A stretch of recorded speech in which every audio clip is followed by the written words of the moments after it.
أعوذ بالله من الشيطان الرجيم. بسم الله الرحمن الرحيم. يا أيها المزمل قم الليل إلا قليلا نصفه أو انقص منه قليلا أو زد عليه ورتل القرآن ترتيلا إنا سنلقي عليك قولا ثقيلا إن ناشئة الليل هي أشد وطئا وأقوم قيلا إن لك في النهار سبحا طويلا واذكر اسم ربك وتبتل إليه تبتيلا رب المشرق والمغرب لا إله إلا هو فاتخذه وكيلا واصبر على ما يقولون واهجرهم هجرا جميلا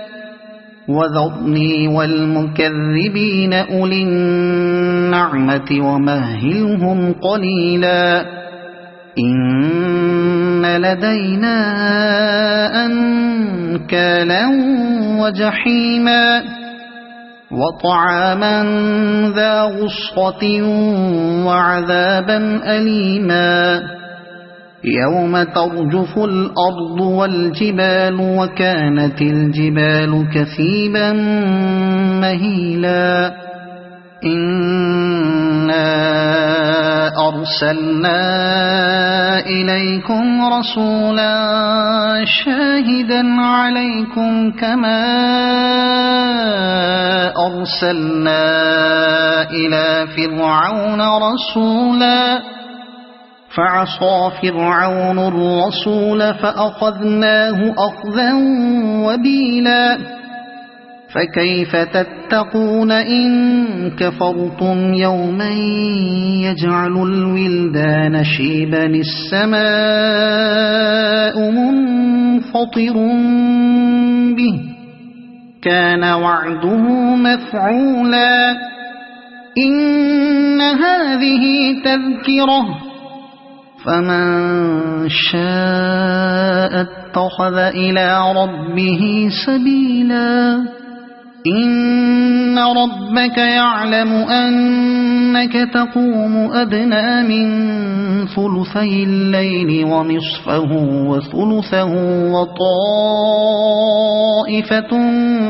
من الذين معك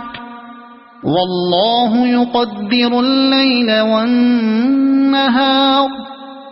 علم أن لن تحصوه فتاب عليكم فاقرؤوا ما تيسر من القرآن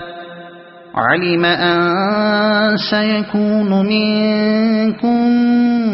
مرضى وآخرون يضربون في الأرض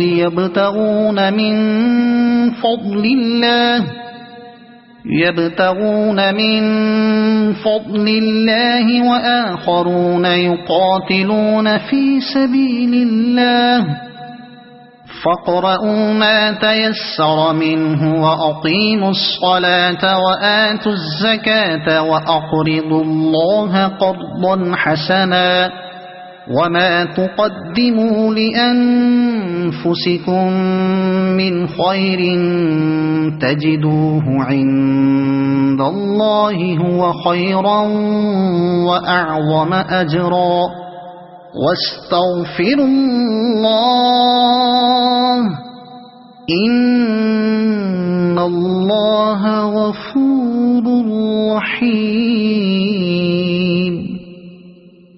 صدق الله العظيم.